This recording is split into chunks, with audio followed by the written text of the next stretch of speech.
masilaw. Malaking tiwala yan.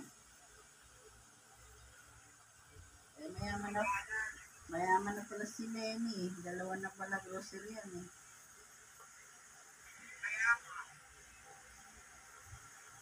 Kaso baba pa sahod niya. 300, wala pang minimum. 300 na din. Kaya nga, wala pang minimum yun.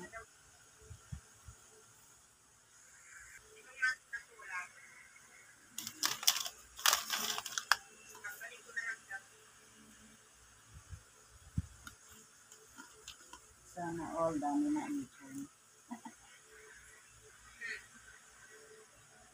Hindi mo naman nagagastos yun, di ba? Buwan-buwan, tapos sahod pa. Kaya nga. Okay lang yan. Okay lang yan. Minsan lang naman, 2 weeks, 3 weeks lang naman gastos mo dito. Bawi-bawi mo na yan sa allowance mo kay Bagay.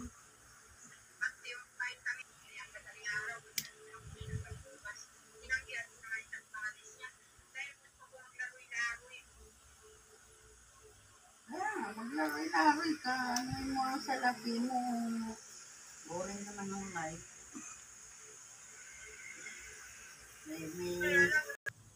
Diba, Mitch? Mitch, sumagot ka dyan, Mitch. Sabi mo kay Tita Bebot mo, ayaw mo lang man libre, Tita Bebot. Kasi 4 ka. Ayan, nakadilaw ako, 4.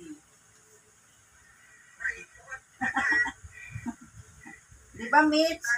Mitch, dapat si Tita Bebot mo, nandilibre.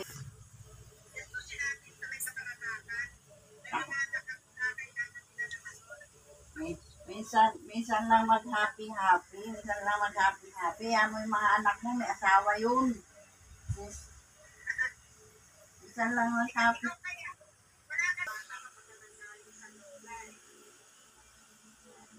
Pero hindi pa din pala.